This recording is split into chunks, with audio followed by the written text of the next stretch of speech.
Your support means everything to us. We'd love to know, which geographical location are you joining from today? At home? On the go? Share with us below. Now, let's dive into today's story. Chapter 1. The Architect. Dominic Voss stood at the precipice of the Los Angeles skyline, surveying the city from his penthouse terrace. At 36, he had built Vostech into a billion-dollar security firm that specialized in protective systems for high-profile clients. His fingers traced the edge of his whiskey glass as he contemplated his latest acquisition, not a company, but an engagement ring for Valencia Reed. The son of a military strategist and a criminal psychologist, Dominic had inherited his father's tactical precision and his mother's understanding of human weakness. Growing up in Colorado, he learned that preparation meant survival when his parents' safe house was attacked by a criminal organization seeking revenge. Dominic had watched, hidden in a panic room, as his father eliminated 3 intruders with calculated efficiency. Never hesitate when someone threatens what's yours, his father had told him afterward. And never, ever forgive betrayal. Those lessons shaped him into the man who now commanded respect in boardrooms and fear in negotiations. Few people knew the depths of his resolve. His public persona was charming, generous, brilliant. But beneath lay the capacity for ruthlessness that had helped him crush 6 competitors in the last decade alone. Valencia had entered his life like a storm. Beautiful, vibrant, seemingly genuine. They met at a charity gala, where she worked as an event coordinator. Her wit matched his, and her ambition seemed to complement rather than compete with his own. After 8 months of dating, he'd proposed, drawn to her independence and sharp mind. "You're different," she told him on their 3rd date. "Most successful men want trophies. You want a partner." He believed her. The first mistake in a lifetime of meticulous judgment. The call from Preston Whitfield, his childhood friend and head of security, interrupted his thoughts. The background check came back on read. Preston said without preamble, "There's something you need to see." Dominic's grip tightened on the glass. "Bring it over." Now. 30 minutes later, Preston laid out 5 surveillance photos on Dominic's desk. Valencia entering a hotel. Valencia embracing a man. Valencia kissing that man passionately. "That's Riker Caldwell," Preston explained. I know exactly who he is," Dominic said, his voice deadly quiet. Riker Caldwell, the owner of Rival Edge Securities, Vostech's most aggressive competitor. The man who had tried to poach Dominic's clients through increasingly underhanded tactics over the past 3 years. "She's meeting him twice a week? Minimum," Preston continued. "Started 3 months ago. Phone records show calls dating back further." Dominic didn't move, didn't betray any emotion as he memorized every detail of the photos. "Find me everything. Every email, every text, every call. I want to know what they're planning." "Dom." Preston hesitated. "The engagement party is in 2 weeks. Do you want to just confront her now?" A cold smile formed on Dominic's face. "No, I think I'll wait for a more appropriate moment." Preston recognized that smile. It was the same one Dominic had worn when he systematically dismantled the career of a board member who tried to orchestrate a hostile takeover. "What are you going to do?" Preston asked. Dominic turned to look out at the city again. "I'm going to give Valencia and Riker exactly what they deserve. A moment they'll never forget." Chapter 2. The Deception. Valencia Reed stepped out of her silver BMW, her designer heels clicking against the pavement as she entered Riker Caldwell's beach house in Malibu. Her heart raced with the thrill of deception as much as with anticipation. "He suspects nothing?" Riker asked, pulling her into his arms the moment the door closed. "Please," Valencia scoffed. "Dominic Voss may be a genius with security systems, but he's blind when it comes to me. Men like him, powerful, isolated, they're desperate to believe someone actually loves them for who they are." Riker chuckled, his hands trailing down her back. "And the engagement party preparations?" "Everything's set. 200 of the most influential people in tech and security. The perfect audience for our little announcement." She smiled, a predatory gleam in her eyes. "After I publicly humiliate him and join forces with you, his clients will be scrambling to jump ship." At 34, Valencia had perfected the art of strategic relationships. Raised by a single mother who worked 3 jobs to make ends meet in Detroit, she'd learned early that beauty and intelligence could be weapons. Her mother had died when Valencia was 19, leaving her with crushing debt and a fierce determination to never be vulnerable again. "You're brilliant," Riker murmured against her neck. "That's why we're perfect together." Riker Caldwell, 42, had built Rival Edge through aggressive tactics and cutthroat ambition. The son of wealthy but emotionally distant parents, he'd grown up with everything except validation. He collected victories like trophies, and stealing Dominic's fiancée, along with his market share, would be his crowning achievement. What neither of them knew was that Dominic Voss had installed a security system in Valencia's car 3 months earlier, not out of suspicion, but as a birthday gift to keep her safe. Every conversation was recorded, every location tracked. Meanwhile, Valencia's assistant Naomi Park sat in her apartment, increasingly troubled by her boss's scheme. Valencia had brought Naomi into her confidence months ago, believing her loyalty was assured by a substantial bonus promise. But Naomi's conscience weighed heavily as she watched Valencia plan Dominic's public humiliation. Dominic had always treated Naomi with respect during their interactions, unlike Valencia, who frequently belittled her. One evening, after particularly cruel comments from Valencia about pathetic people like Dominic who confuse fear with respect, Naomi made a decision. She dialed Preston Whitfield's number. "Mr. Whitfield? This is Naomi Park, Valencia Reed's assistant. There's something you and Mr. Voss need to know." The following day, Preston briefed Dominic on his meeting with Naomi. She provided copies of emails between Valencia and Riker dating back nearly a year. "Before you even met her," Preston explained. "They planned this from the beginning. Valencia approached you specifically because Riker identified you as his main competitor." Dominic's expression remained impassive, but his eyes turned glacial. "Continue. Their plan is to announce their relationship at the engagement party. Valencia will humiliate you publicly, claim she never loved you, and leave with Riker. They're anticipating that the shock will damage your reputation enough that several of your clients will lose confidence and move to Rival Edge." Dominic tapped his fingers methodically on his desk, the only sign of his internal calculation. "Sir," Preston added, "there's something else. According to Naomi, they've also been working to access Voss Teach's client database. Valencia has been trying to copy files from your home office." For the first time, a flicker of genuine surprise crossed Dominic's face, quickly replaced by cold fury. His home, the one place he had allowed himself to be vulnerable.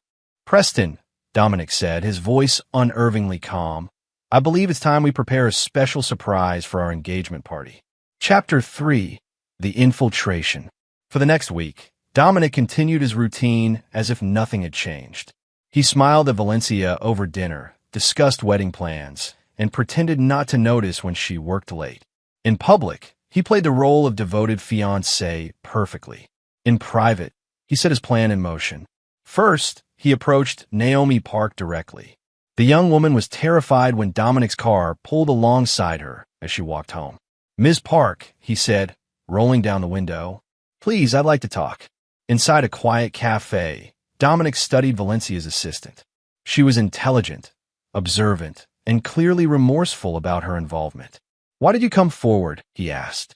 Naomi hesitated. "Because what they're planning is cruel." And because she paused, gathering courage, "because Valencia isn't who you think she is." "I'm beginning to realize that," Dominic replied with unexpected gentleness. "Tell me everything, Ms. Park. Leave nothing out." Naomi revealed how Valencia had systematically gathered information about Dominic's vulnerabilities, how she'd laughed with Riker about his pathetic trust in her, and how they planned to use the engagement party to destroy him personally and professionally. "They've even rehearsed it," Naomi explained. "Valencia has this whole speech prepared about how she never loved you, how it was all about your connections and position." Dominic nodded, his expression unreadable. "And you're willing to help me counter their plan?" "Yes," Naomi said firmly. "What do you need me to do?" What Dominic needed was access to Valencia's communications, to Riker's planning, to every detail of their scheme. With Naomi's help, he began methodically gathering evidence. Through Naomi, Dominic planted specialized spyware on Valencia's devices. Through his company's resources, he conducted deep surveillance on Riker Caldwell. What he discovered was more extensive than he had initially thought. Valencia and Riker had been targeting more than just his company. They had a list of his clients, complete with personalized strategies to poach each one after the public humiliation. They had documented his personal habits, his few weaknesses, even his childhood traumas, all to maximize the damage of their betrayal. Most disturbing was the discovery that Valencia had been secretly recording intimate conversations, planning to leak selected portions that would paint Dominic as unstable and ruthless. Ironically, the very qualities he kept most carefully controlled. They're thorough, Preston observed as they reviewed the evidence in Dominic's secure office. Yes, Dominic agreed, but not thorough enough. He had discovered a crucial weakness in their plan. Valencia's ambition exceeded Riker's loyalty. In private emails to a friend, Valencia had outlined a secondary strategy, using Riker to destroy Dominic, then leveraging the information she'd gathered on both men to establish her own connections in the industry. She's planning to betray him too, eventually, Dominic noted with cold amusement. Poetic, really. As the engagement party approached, Dominic expanded his team. Besides Preston and Naomi, he brought in Lena Winters, his company's digital forensics expert, and Cameron Boyd, his most trusted attorney. Together, they crafted a response that would not merely counter Valencia and Riker's attack, but would turn it back on them with devastating precision. 2 days before the engagement party, Dominic called a final meeting with his team. "Everyone clear on their roles?" he asked. They nodded, each understanding that what they were about to do went beyond corporate maneuvering. This was personal for Dominic, and they had never seen him so coldly determined. "Valencia believes she found my weakness," Dominic told them. "She thinks it's my trust, my willingness to believe she loved me." He smiled, a smile that didn't reach his eyes. "She's about to discover my actual weakness. I don't forgive. Ever." The night before the engagement party, Valencia slipped into bed beside Dominic, kissing his cheek with well-practiced affection. "Nervous about tomorrow?" she asked, feigning sweetness. Dominic pulled her close, his embrace betraying nothing of what he knew. "Not at all," he replied truthfully.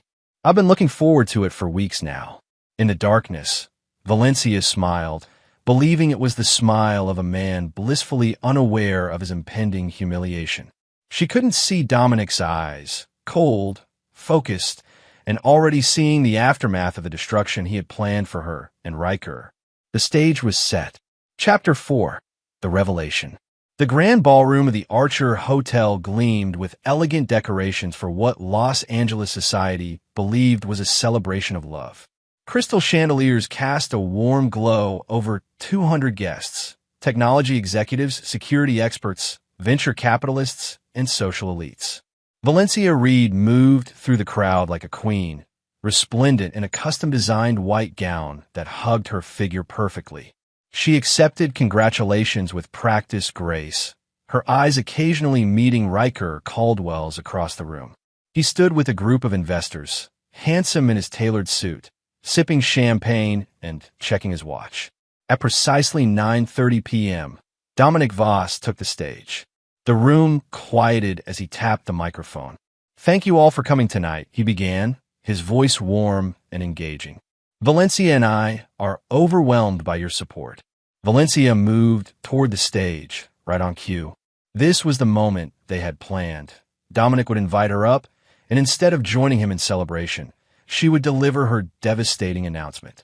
"Before my beautiful fiancée joins me," Dominic continued, "I wanted to share something special with all of you." A flicker of confusion crossed Valencia's face. This wasn't part of the expected script. Dominic smiled directly at her.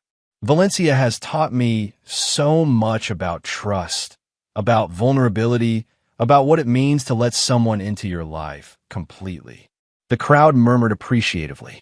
Valencia froze, suddenly uncertain. "In fact," Dominic continued, "I have some of Valencia's own words to share with you all." He nodded to Preston, who stood by the ballroom's control panel. The lights dimmed slightly, and a massive wall screen behind Dominic illuminated. An email appeared, enlarged for all to see. From Valencia Reed to Riker Caldwell. Subject: the plan. Riker, everything is proceeding perfectly. Dominic suspects nothing. The fool actually believes I love him. I've never met someone so brilliant in business, yet so pathetically blind in his personal life. The engagement party will be our perfect opportunity. I'll wait until he calls me on stage. Then I'll announce that it was all a charade. The look on his face when I tell everyone I'm leaving him for you will be priceless. With his reputation in tatters and his confidence shattered, his clients will be looking for more stable options. Rival Edge will be perfectly positioned to step in, and you've promised me a substantial role in the new venture. Just 2 more weeks of pretending to love this man, and we'll have everything we wanted. Valencia. Gasps rippled through the ballroom. Valencia stood transfixed, her face draining of color as her own words condemned her before everyone who mattered in their industry. But Dominic wasn't finished. Another email appeared on screen. From Valencia Reed to Layla Manning. Subject: the real plan. Layla, I know I've told you about using Dominic for his connections, but there's more. Once I've helped Riker destroy Vostek, I'll have enough dirt on both men to strike out on my own. Riker is just as arrogant as Dominic, just as easy to manipulate with the right combination of admiration and sex. Men are so predictable. By this time next year, I'll have leveraged their destruction into my own position of power. Why be the woman behind successful men when I can step over their corpses? Don't worry, I'll remember who my real friends are when I'm on top. The room erupted in shocked murmurs. Valencia stood paralyzed, her carefully constructed world collapsing around her. Riker Caldwell's face contorted with rage as he realized he too had been played. Valencia, Dominic's voice cut through the chaos, eerily calm. I believe you had something you wanted to announce. She stumbled forward, desperation in her eyes. Dominic, I can explain. You actually believed I loved you? Valencia's recorded voice boomed through the speakers, a conversation captured in her car. IT was all for your connections. The real Valencia flinched as her rehearsed speech played for all to hear. Dominic stepped closer to the microphone, his expression now hardened. I believe you're planning to announce you're leaving me for my biggest rival. He gestured toward Riker, who was already backing toward the exit, abandoning Valencia as quickly as his ambition allowed. Riker, Valencia called out, panic rising in her voice as he turned away from her. Dominic's voice remained steady. As of this moment, Valencia, you have no access to my home, my company, or my life. Your belongings have been packed and delivered to your mother's old address in Detroit. The one you claimed was a quaint family home rather than the foreclosed property it actually is. Valencia's composure shattered. You can't do this to me. I just did, Dominic replied, then addressed the shocked audience.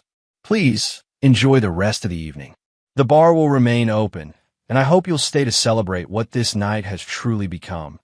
Not an engagement party, but a liberation. As security escorted a hysterical Valencia from the ballroom, Dominic stepped down from the stage.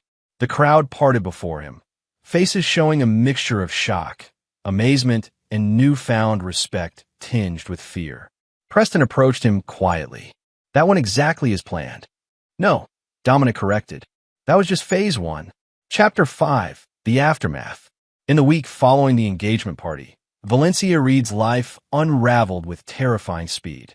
Her professional reputation lay in ruins. Clients canceled contracts with her event planning business. Her social media accounts flooded with messages of disgust. She called Dominic incessantly, 315 calls in 7 days. He answered none. Riker Caldwell didn't fare better. Major clients, concerned about his judgment and ethics, began quietly moving their business away from Rival Edge. Investors requested emergency meetings. His board of directors called for an internal investigation. Meanwhile, Dominic Voss maintained perfect composure in public. He gave no interviews, made no statements beyond a brief press release. My personal relationships remain personal matters, and I'm focused on continuing to provide exceptional security solutions to our valued clients. Privately, however, Dominic was executing the next phases of his plan. In his downtown office, he met with Naomi Park, who had been instrumental in exposing Valencia's scheme. "Your loyalty won't be forgotten," he told her. "I've arranged a position for you at Meridian Communications. The CEO owes me a favor, and they need someone with your skills and integrity." Naomi's eyes widened. Meridian was one of the top PR firms in the country. "Mr. Voss, I don't know what to say. Say nothing about what happened, and we'll consider it even," Dominic replied. "But remember what you witnessed. Betrayal has consequences." Later that day, Preston updated Dominic on Valencia's desperate attempts to salvage her situation. She approached 3 different networks, trying to sell her side of the story. None would touch it after seeing the emails. She's staying at a motel off Sunset. Credit cards are maxed out, and her car has been repossessed. Dominic nodded, expression unchanged. And Riker, damage control.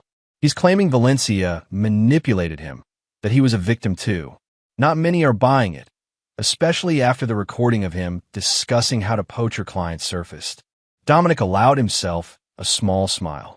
How unfortunate that anonymous tip reached the technology blogs. Preston hesitated before continuing. "There's something else. Valencia has been trying to contact your sister Marissa." For the first time, genuine surprise registered on Dominic's face. His relationship with his younger sister was one of the few purely positive connections in his life. They weren't close. Marissa had chosen a quiet life as a veterinarian in Oregon, deliberately distanced from Dominic's high-stakes world, but they maintained a warm, if infrequent, relationship. "Has Marissa responded?" "No," Preston assured him. "But Valencia seems desperate to find any leverage against you." Dominic's expression darkened. "Monitor the situation. If Valencia makes any move toward my sister, accelerate the timeline." "Are you sure?" Preston asked quietly. "What we planned for Phase 3 is necessary." Dominic cut him off. "Valencia and Riker didn't just try to humiliate me.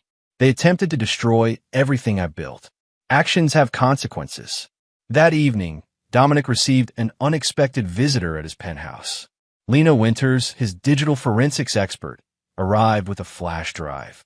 "You need to see this," she said without preamble. It wasn't in the original surveillance. The drive contained a video of Valencia and Riker, recorded 3 months earlier. They were discussing not just professional sabotage, but personal destruction. "We need to hit him where it actually hurts," Riker was saying. His parents. That military compound attack in his childhood. It left scars. If we reference it publicly, suggest his father's actions were less heroic than reported. Valencia's laugh was cold. "Perfect. Trauma is such an effective weapon." Dominic watched him passively, but a muscle twitched in his jaw, the only sign of the rage building within him. They had planned to use his parents' deaths, his most painful memory, as a tool for public humiliation. "Where did you find this?" he asked Lena. "Encrypted partition on Riker's personal server." He thought it was secure. She hesitated. "Dominic, they were going to claim your father failed to protect those in his care, that his actions led to unnecessary deaths." The lie struck at the core of Dominic's being. His father had died saving others, had sacrificed himself when the compound came under attack. Dominic stood, his decision made. "Thank you, Lena. This changes the timeline. Contact Preston and Cameron. We move to Phase 3 immediately." As Lena left, Dominic turned to the city skyline, his reflection superimposed over the lights of Los Angeles.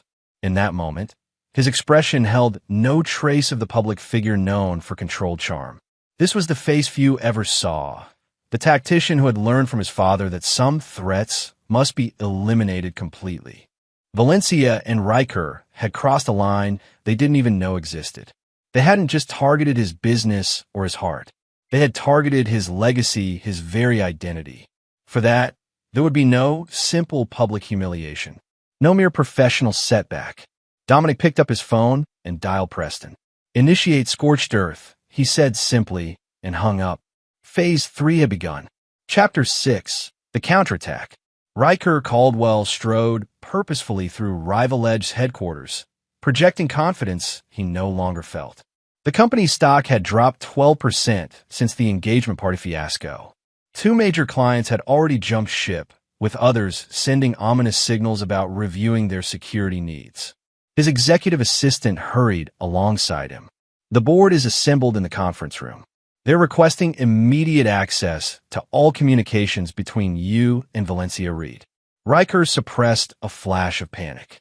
Tell them I'll address their concerns directly and get legal on the phone. He stopped cold as he entered his office. Dominic Voss sat calmly in Riker's chair, examining a glass paperweight from the desk. Security breach. Riker snapped at his assistant. Call. Security knows I'm here, Dominic interrupted, setting down the paperweight. In fact, as of 20 minutes ago, I own controlling interest in Rival Edge Securities. Riker's face contorted. That's impossible. Is it? Dominic stood slowly. Your company's value has been in free fall. I've been quietly acquiring shares through various holdings for months, well before you and Valencia hatched your little scheme. This morning, I made an offer to your three largest institutional investors. They accepted with remarkable enthusiasm. Blood drained from Riker's face as he realized the trap had been set long before he even met Valencia.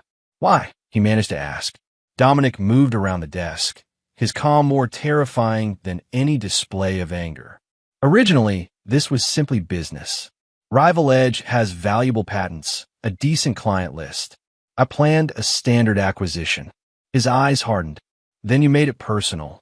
He picked up a remote and turned on the wall screen, displaying the video Lena had discovered. Riker and Valencia discussing using Dominic's parents against him. That, Dominic said quietly, was your fatal mistake. Riker backed toward the door. Look, that was Valencia's idea. I never intended. Sit down, Dominic commanded, his voice suddenly carrying such authority that Riker complied instinctively. Your board is currently reviewing evidence of multiple ethics violations, client privacy breaches, and financial irregularities that my team has uncovered. Fabricated? No. Selectively compiled? Perhaps. Dominic smiled coldly. You'll be voted out by noon. You can't destroy me like this, Riker protested weakly. I'm not destroying you, Riker. I'm absorbing you. Rival Edge will become a subsidiary of Vostech, handling our less prestigious clients. You, however, will receive a generous severance package, contingent upon your immediate resignation and a comprehensive non-compete agreement. Dominic placed a document before Riker. Sign, and you walk away wealthy but irrelevant.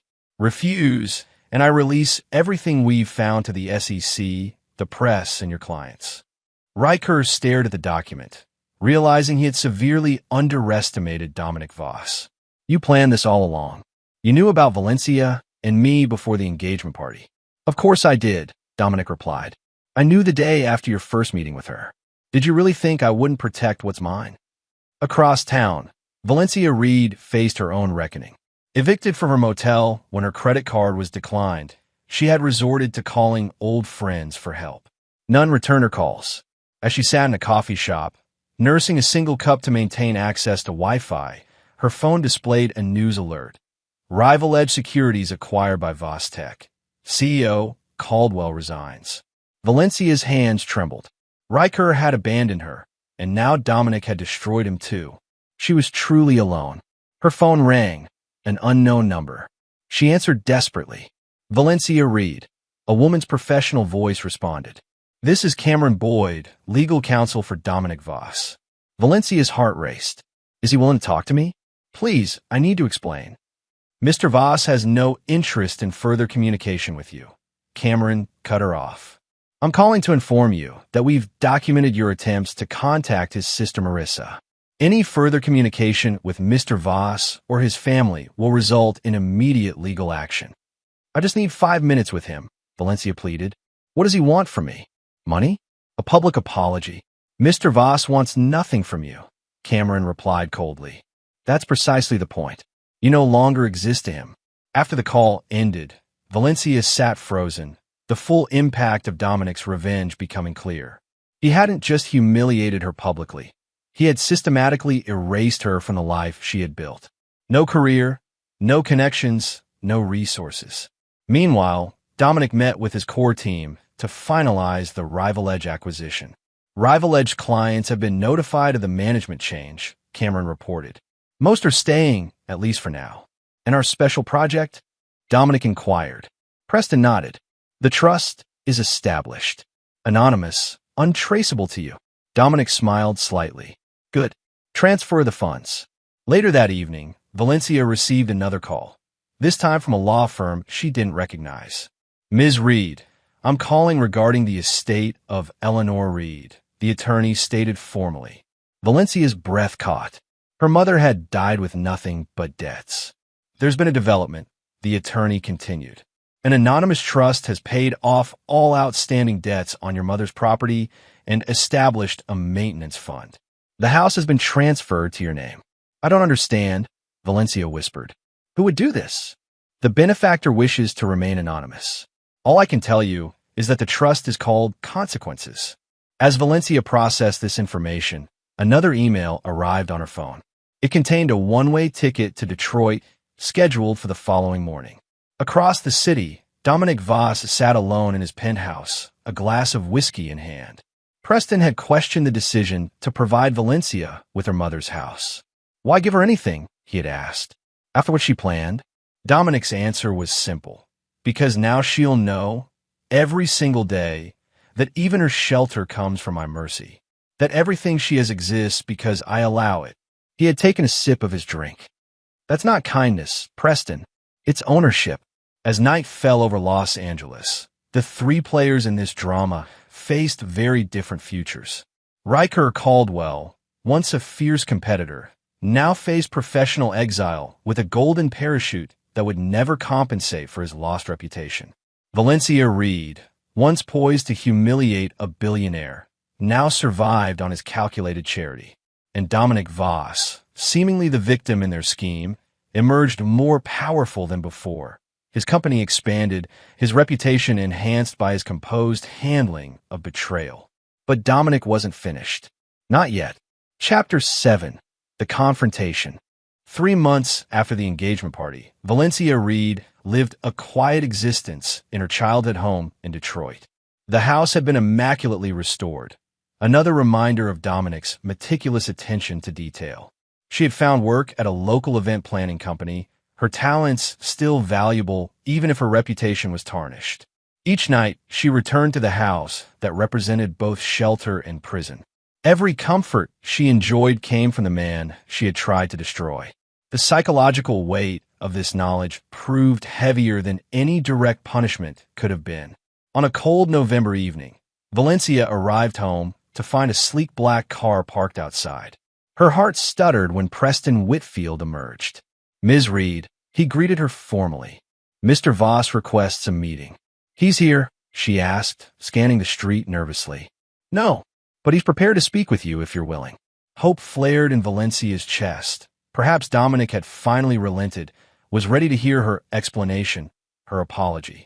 Preston led her to the car, where a secure tablet had been set up. When activated, Dominic's face appeared on screen, as composed and unreadable as ever. Valencia, he acknowledged simply. She leaned forward eagerly. Dominic, thank you for. This isn't reconciliation, he interrupted. This is notification. Her expression faltered. I don't understand. You've been attempting to contact Riker Caldwell, Dominic stated, despite the non-communication clause in his severance agreement. Valencia paled. She had indeed reached out to Riker, seeking an ally in her isolation. How did you? I know everything you do, Dominic said matter-of-factly. Every call, every email, every desperate attempt to rebuild what you destroyed. He leaned closer to the camera.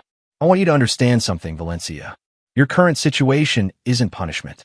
It's containment. What does that mean? She whispered. It means that as long as you live quietly in Detroit, work your modest job, and never attempt to re-enter my world, you continue to exist in this managed state. His voice remained eerily calm. But should you attempt to contact anyone from my past or present, should you try to reconstruct any influence in the security or technology sectors, the containment ends. Valencia felt cold fear spread through her. And then you'll discover what actual punishment looks like. For the first time, Emotion flickered in his eyes, a cold, controlled fury that made her shrink back. What you're experiencing now is mercy, Valencia. Don't mistake it for weakness. The screen went black, leaving Valencia shaking in the back seat of the car. Preston escorted her back to her front door. "One more thing," he said, handing her an envelope. "All records of your actions have been compiled here. Emails, texts, recordings. Copies have been placed in secure locations, to be released if you violate the terms Mr. Voss outlined." "He really hates me that much?" Valencia asked, her voice small. Preston studied her with something like pity. "Mr. Voss doesn't hate you, Ms. Reed. That would require emotional investment. You're simply a potential threat that's been neutralized." Across the country, Dominic ended the video call and turned to Cameron Boyd, who had observed the exchange. "She'll comply," Dominic said with certainty. Cameron nodded. "And Riker? He's been making inquiries about rebuilding in Europe." "Let him try," Dominic replied dismissively. "The non-compete is international. Besides, I've acquired controlling interest in the venture capital firm he's approaching." "Thorough as always," Cameron commented. "Though I have to ask, why not simply destroy them completely? You certainly have the means." Dominic swirled the whiskey in his glass. "Because this way, they live with the consequences. Every day, they wake up knowing they're only functioning because I permit it. That's far more satisfying than any quick destruction." Later that evening, Dominic received a call from his sister Marissa, their monthly check-in. He maintained these calls faithfully, one of the few personal rituals he allowed himself. "The clinic is doing well," Marissa told him, "though I'm still working too many hours." "You should hire more help," Dominic suggested, his tone softening as it always did with her. "Not everyone has your resources, big brother," she laughed. After a pause, she added, "I heard about what happened with your engagement. Are you okay?" "I'm fine," he assured her. "It was handled." Something in his voice made Marissa hesitate. "Dom, you didn't do anything extreme, did you?" "Nothing they didn't deserve," he replied simply. Marissa sighed. "You know, normal people just get drunk and badmouth their exes to friends." "I've never aspired to normality," Dominic said with rare humor. After ending the call, Dominic stood at his window overlooking the city. The engagement party debacle had paradoxically enhanced his reputation. Where clients had once seen a brilliant but perhaps conventional CEO, they now recognized someone who could not be crossed without consequences. Business had actually improved. He had contained the threats, expanded his empire, and emerged stronger. By any objective measure, his revenge was complete. Yet something remained unfinished. Chapter 8, The Reckoning.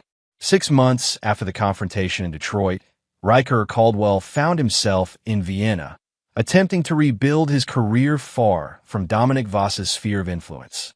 Despite the non-compete agreement restricting his work and security, he had secured a consulting position with a European investment firm specializing in technology acquisitions. His new life was comfortable, if not the luxury he had once known. His apartment overlooked the Danube, his reputation here untarnished by the scandal in America. He had even begun dating again, a gallery owner named Sophie who knew nothing of his past humiliation. Returning home after dinner with potential clients, Riker froze at his apartment door. It stood slightly ajar, light spilling from within. He considered calling building security, then steeled himself and pushed the door open. Dominic Voss sat in Riker's living room, examining a glass of Austrian whiskey. "Your taste has improved," Dominic commented mildly, gesturing with the glass. "Though your security awareness clearly hasn't." Riker's shock quickly turned to anger. "How did you get in here? What do you want now? You've taken everything already." "Not quite everything," Dominic replied, setting down the glass and standing. "You violated our agreement, Riker." "That's absurd," Riker scoffed. "I haven't worked in security since I left the States." "The agreement wasn't just about competing professionally," Dominic reminded him. "It also specified no contact with Valencia Reed, no discussion of our history with anyone, and most importantly, no attempts to access Vostech or former Rival Edge systems." He produced a tablet displaying logs of access attempts originating from Vienna. "Care to explain?" Riker's face drained of color. That wasn't me. It must have been Thomas Weiss. Dominic finished for him. Your new research assistant, who happens to be an exceptional hacker. Currently being interviewed by Interpol, by the way. Riker sank into a chair. What do you want, Dominic? More money? Another pound of flesh? I want you to understand something, Dominic said, his voice deceptively conversational. When Valencia betrayed me, it was painful but ultimately insignificant. She was a diversion, a temporary companion. But you attempted to use my parents' memory as a weapon. For the first time, Riker saw raw emotion in Dominic's eyes. My father died protecting others, Dominic continued, each word precise and controlled. My mother spent her life helping people understand the darkness in human psychology. They were exceptional people who died terrible deaths. And you planned to dishonor them for a corporate advantage. Riker swallowed hard. It was just business strategy, psychological warfare. It was the last mistake you'll ever make in business. Dominic cut him off. Your new position? The firm is a Vostech subsidiary. Your girlfriend, Sophie? On my payroll from the beginning. This apartment? Leased by one of my European holdings. He leaned closer. You have existed for the past 6 months because I allowed it, because I wanted to see what you would do when you thought yourself free. Dominic placed a document on the coffee table. New terms. You will transfer all remaining assets to the listed account. You will then relocate to the property in northern Finland detailed here. A position has been arranged at a local technology repair shop. You will accept this position and remain there for a minimum of 5 years. You can't be serious, Riker whispered. Finland? A repair shop? That's exile. That's mercy, Dominic corrected. The alternative involves the evidence of corporate espionage we've compiled, which carries significant prison time in both the U.S. and EU. Riker stared at the document, then at the man who had systematically dismantled his life. You're a monster, Voss. Dominic smiled coldly. No, I'm a strategist. And you chose the wrong opponent. He stood to leave. You have 24 hours to sign and begin compliance. Preston will remain in Vienna to oversee the transition. As Dominic reached the door, Riker called after him, desperation in his voice. Will it ever be enough? Will you ever be satisfied? Dominic paused. You targeted my parents' memory, Riker. The answer is no. Meanwhile, in Detroit, Valencia Reed received a package. Inside was a flash drive and a note in Dominic's handwriting, for your awareness. The drive contained videos, Dominic's meeting with Riker in Vienna, footage of Riker's new girlfriend reporting to Preston, documentation of how thoroughly Dominic had controlled Riker's escape to Europe. The message was clear. There was no escape from Dominic Voss's reach. No matter how far they ran, how carefully they rebuilt, he was watching, controlling, orchestrating. That night, Valencia finally understood the true extent of Dominic's revenge. It wasn't just the public humiliation or the professional destruction. It wasn't even the ongoing surveillance and control. It was the psychological prison he had constructed, one where they could never feel secure, never trust their surroundings, never be certain who might be reporting back to him. As she looked around the house he had given her, the house that symbolized both her shelter and her captivity, Valencia realized that Dominic's revenge would never truly end. She would live the rest of her life looking over her shoulder, wondering if each new acquaintance was his agent, each opportunity his trap. Back in Los Angeles, Dominic reviewed the tracking data, showing Valencia had viewed the files. Another piece in place. Another reminder delivered. Preston voiced what others on the team had begun wondering. How long do you plan to maintain surveillance on them? Dominic's answer was simple. Indefinitely. Is that really necessary? Preston pressed gently. They're neutralized. Contained. It's not about necessity, Dominic replied. It's about principle. They didn't just try to betray me. They tried to use my parents against me, to desecrate their memory. His expression hardened. For that, there is no statute of limitations. Chapter 9. The Legacy. 5 years passed. Dominic Voss had expanded Vostech into a global security conglomerate. His reputation as a brilliant but merciless businessman had grown to near-mythic proportions. Competitors tread carefully. Partners honored agreements to the letter. No one dared cross him. The engagement party incident had become industry legend, a cautionary tale whispered in boardrooms and business schools. Few knew the full extent of what followed, how thoroughly Dominic had orchestrated the ongoing consequences for those who had betrayed him.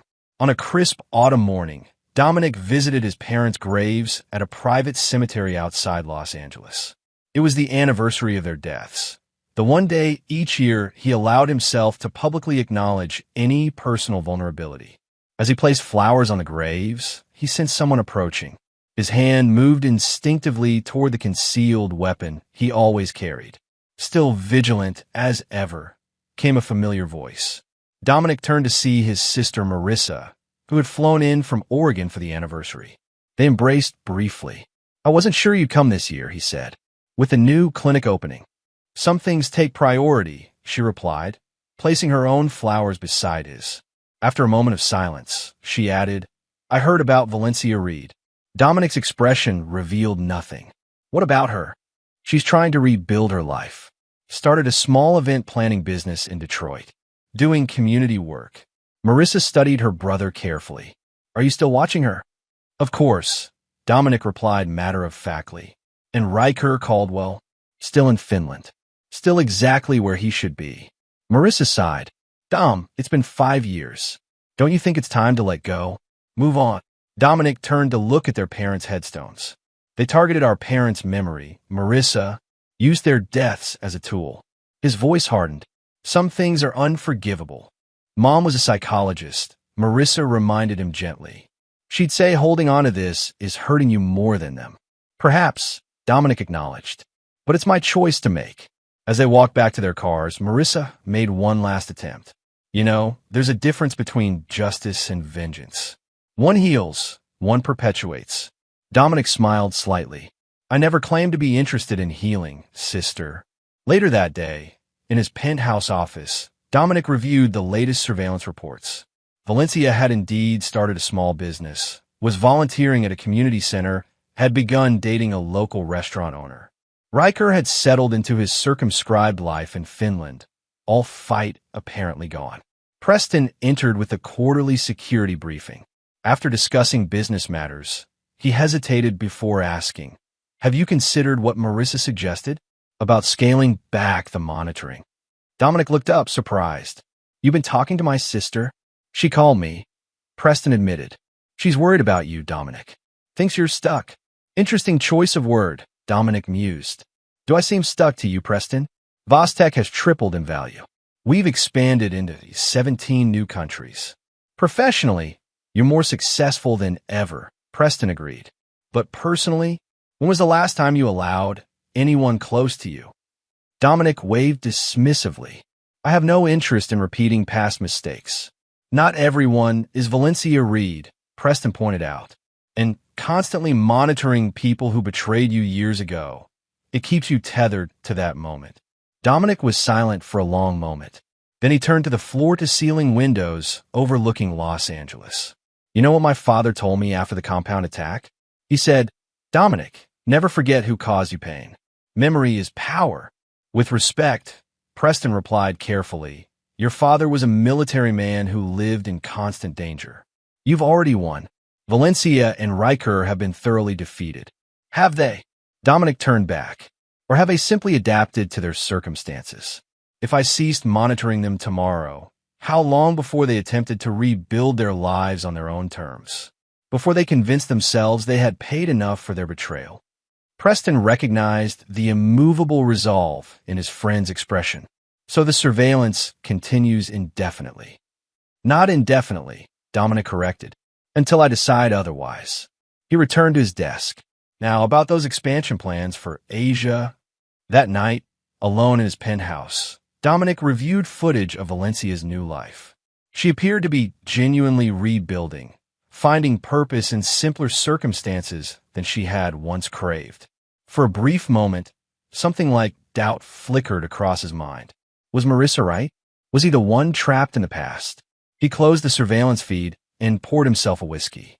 On his desk sat a framed photo of his parents, the only personal item visible in his meticulously designed space. "Some betrayals can't be forgiven," he said to the empty room. "Some debts can never be paid in full. Dominic Voss had built an empire on that principle. His enemies remained contained, his power expanded, his reputation for ruthless consequence solidified. The world had learned what happened to those who betrayed him. And in the end, that was the legacy he had chosen. Not forgiveness, not healing, but perfect, calculated, unwavering vengeance. Valencia's teary phone calls would remain unanswered, 315 and counting. Forever counting. And there you have it. Another story comes to an end. What did you think? I'd love to hear your thoughts in the comments below. If you enjoy this story, consider joining our community by subscribing. It means the world to us. For more stories like this one, check out the recommended videos on screen. And I'll see you there.